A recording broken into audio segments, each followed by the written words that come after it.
दोस्तों, सवाल जवाब की इस एक और सेशन में आपका बहुत बहुत स्वागत है, जहां हम आप ही में से किसी एक व्यूअर का सवाल लेते हैं। और आज का सवाल बड़ा इंटरेस्टिंग पूछा गया है। सवाल पूछा गया है कि लोकसभा, राज्यसभा, विधानसभा और विधान परिषद में अंतर समझा दीजिए। अब देखिए, इन सभी सब्जेक्ट्स के ऊपर मैं पर्टिकुलरली मतलब एक एक वीडियो बना चुका हूं, लेकिन आज मैं एक छोटी सी वीडियो बनाऊंगा, बहुत लंबी नहीं बनाऊंगा। और इन चारों के बारे में मैं आपको ऐसे अंतर बता दूंगा जिससे आपके एग्जाम की तैयारी बिल्कुल अच्छी हो जाएगी। और साथ ही साथ मैं आपको इस वीडियो की पीडीएफ भी प्रोवाइड कराऊंगा। डिस्क्रिप्शन के अंदर आपको लिंक मिलेगा, वहां से आप उसको डाउनलोड कर सकते हो। ठीक है, तो शुरू करते हैं बिना किसी देरी के। यहाँ पे आपकी लोकसभा, राज्यसभा, विधानसभा और विधान परिषद दे रखी है। ठीक है, देखो, सबसे पहले तो बेसिक अंतर समझ लो कि जो लोकसभा होती है वो एक निचला सदन होती है, राज्यसभा जो होती है वो एक उच्च सदन होती है, इसी तरीके से जो विधानसभा होती है वो एक निचला सदन होती है, और विधान परिषद एक उच्च सदन होता है। अब क्यों होता है मैं अभी आपको समझा दूंगा। ठीक है, सबसे पहला तो अंतर ये है कि जो लोकसभा होती है वो पूरे देश के स्तर पर सिर्फ एक ही होती है, जहां से आपकी केंद्र सरकार ऑपरेट करती है। जिन एमपीज को आपने चुना है वो लोकसभा में ही बैठते हैं, तो वो एक ही होती है, केंद्र सरकार। इसके अलावा जो राज्यसभा होती है वो भी एक ही होती है पूरे देश के स्तर पे, कोई दिक्कत नहीं है। जो विधानसभा होती है वो हर राज्य की अपनी अलग अलग होती है, सिंपल सी बात है। और जो विधान परिषद होती है वो सिर्फ 6 राज्यों के पास है। हमारे देश में 28 राज्य हैं, लेकिन सिर्फ 6 राज्यों के पास अपनी विधान परिषद है। वो कौन से राज्य हैं? यूपी, बिहार, आंध्र प्रदेश, तेलंगाना, महाराष्ट्र, कर्नाटक। याद रखना भी बहुत मुश्किल नहीं है। यूपी बिहार सेम सा लगता है, आंध्र प्रदेश तेलंगाना पहले एक ही थे, और महाराष्ट्र कर्नाटक आपस में पास पास हैं। लोकसभा सदस्य को सांसद या फिर एमपी यानी कि मेंबर ऑफ पार्लियामेंट कहा जाता है। राज्यसभा सदस्य को भी सांसद या फिर एमपी कहा जाता है, मेंबर ऑफ पार्लियामेंट। जो विधानसभा में बैठते हैं उनको मेंबर ऑफ लेजिस्लेटिव असेंबली या फिर एमएलए कहा जाता है, या फिर विधायक कहा जाता है। विधानसभा में बैठने वाला विधायक ही होता है। ठीक है, और विधान परिषद के सदस्यों को एमएलसी कहा जाता है, मेंबर ऑफ लेजिस्लेटिव काउंसिल। जो विधान परिषद होता है उसको लेजिस्लेटिव काउंसिल कहते हैं हम इंग्लिश के अंदर, इसलिए इसको एमएलसी हम कह सकते हैं। ठीक है, जो लोकसभा के सदस्य होते हैं उन्हें आम चुनाव द्वारा चुना जाता है। आम चुनाव मतलब जो लोग जाकर के वोट करते हैं, तो उसको आम चुनाव आप कह सकते हो। और जो राज्यसभा के सदस्य होते हैं वो अप्रत्यक्ष होते हैं, मतलब उन्हें जनता नहीं चुनती है, उनको एमएलए चुनते हैं। क्योंकि वो राज्यों से चुन के आते हैं, इसीलिए उन्हें एमएलए चुनते हैं। ठीक है, इसके अलावा जो विधायक होते हैं यानी कि एमएलए होते हैं, उनको भी आम चुनाव द्वारा चुना जाता है। आप लोग चुन के आते हैं, आपको पता है, वोट देते हैं।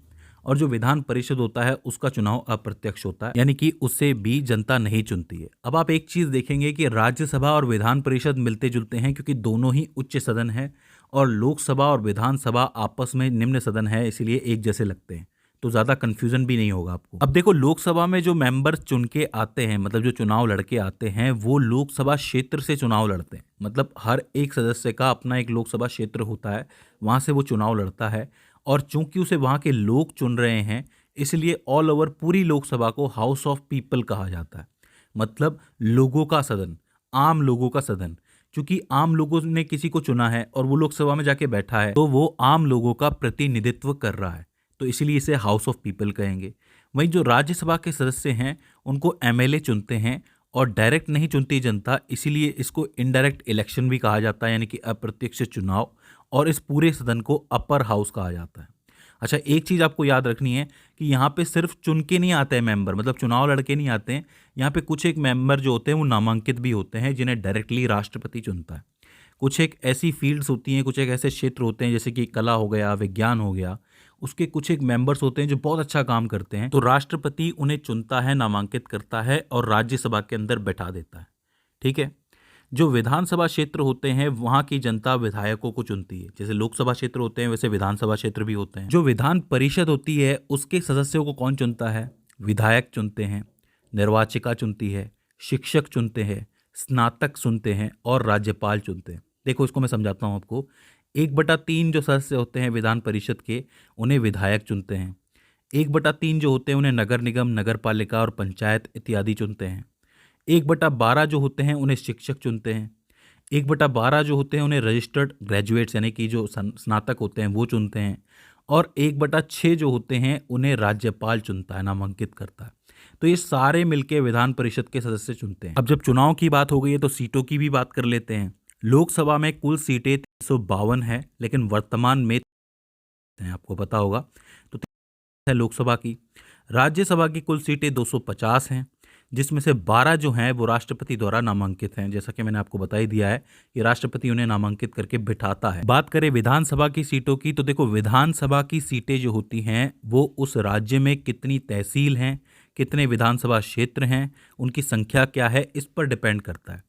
लोकसभा की सीटें तो फिक्स हैं, लेकिन विधानसभा अलग अलग राज्य की हो सकती है, क्योंकि कोई राज्य बड़ा है, किसी में ज़्यादा पॉपुलेशन है, जनसंख्या है, किसी में कम है, तो उस हिसाब से उसके विधानसभा क्षेत्र कम हो सकते हैं, ज़्यादा हो सकते हैं, तहसील कम हो सकती है, ज़्यादा हो सकती है, तो सीटें अलग अलग हो सकती हैं। बात करें विधान परिषद की सीटों की, तो 6 राज्य हैं।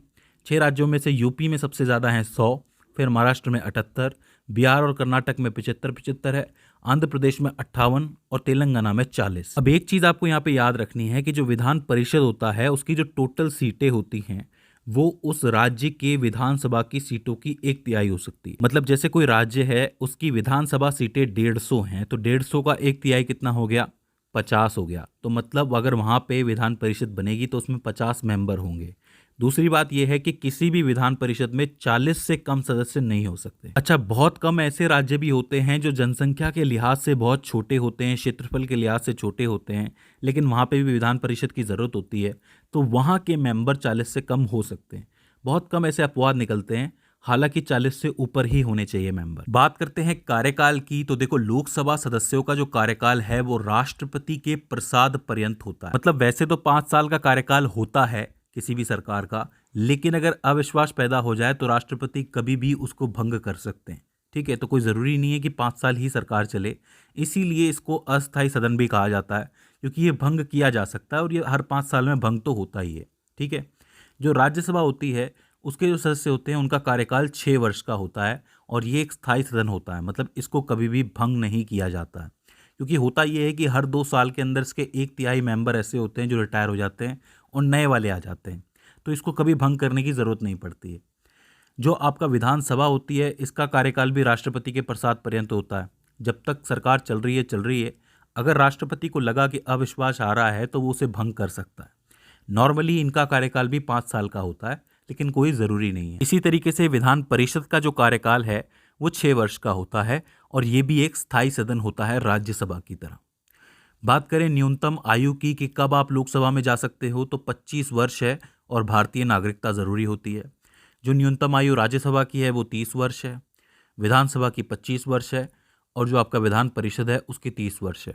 तो ये समझ लो कि उच्च सदन के लिए 30 वर्ष न्यूनतम आयु चाहिए और निम्न सदन के लिए 25 वर्ष चाहिए। ठीक है, बात करें इनके प्रमुख की, तो देखो लोकसभा में जो सरकार जीतती है, केंद्र के अंदर जो सरकार जीतती है, जो सांसद जीतते हैं, तो जीतने वाले दल के सांसद मिलकर एक मंत्रिमंडल बनाते हैं और उस मंत्रिमंडल का जो प्रमुख होता है वो पीएम होता है, यानी कि प्रधानमंत्री होता है, और वही केंद्र सरकार को हेड भी करता है। जैसा कि आपको पता है राज्यसभा के अंदर जो लीडर होता है या फिर जो हेड होता है वो राज्यसभा के सदस्य मिलके चुनते हैं आपस में कि कौन बनेगा हमारा हेड। इसके अलावा जो विधानसभा होती है यहाँ पे भी यही होता है कि जो जीता है दल उसके जो विधायक होंगे वो सारे मिलके एक मंत्रिमंडल बनाएंगे और उस मंत्रिमंडल का हेड होगा मुख्यमंत्री। जैसे वहाँ पे प्रधानमंत्री होता है वैसे यहाँ पे मुख्यमंत्री होता है। और जो आपका विधान परिषद होता है यहाँ पे भी सारे सदस्य मिलके चुनते हैं कि हमारा प्रमुख कौन होगा, हेड कौन होगा। तो यहाँ भी आप देख सकते हो कि उच्च सदन एक जैसे हैं, राज्यसभा और विधान परिषद, और जो निम्न सदन है वो एक जैसे हैं, लोकसभा और विधानसभा। इसके बाद आखिर में एक प्रश्न बनता है कि इनके सभापतियों का क्या होता है, जो सभापति संभालते हैं, जैसे कि लोकसभा को कौन संभालेगा, राज्यसभा को कौन संभालेगा। तो देखो सिर्फ एक राज्यसभा है जिसके सभापति फिक्स होते हैं, जिसको आप उपराष्ट्रपति कहते हो। भारत का जो उपराष्ट्रपति होता है वो राज्यसभा का सभापति होता है। ठीक है, इसके अलावा जो बाकी 3 होते हैं, लोकसभा, विधानसभा और विधान परिषद, इनके जो सभापति होते हैं वो चुने जाते हैं, इनके सदस्य मिलकर ही आपस में चुन लेते हैं कि लोकसभा अध्यक्ष कौन बनेगा या फिर विधानसभा अध्यक्ष कौन बनेगा या फिर विधान परिषद का अध्यक्ष कौन बनेगा। ठीक है, तो दोस्तों ये हो जाते हैं लाइन से अंतर। आई होप आपको समझ में आए होंगे। अब आपका काम ये है कि नीचे डिस्क्रिप्शन में जाना है, एक लिंक आपको सबसे ऊपर मिलेगा, वहाँ से आपको इसकी PDF मिल जाएगी अच्छी तरीके से, तो आपको याद करने में कोई दिक्कत नहीं होगी। अगर इसके अलावा भी इसके अंदर आपको कोई क्वेरी आती है, कोई दिक्कत आती है, तो आप हमें कमेंट सेक्शन में बता सकते हैं। तो दोस्तों आज की इस वीडियो के अंदर बस इतना ही। See you in the next one.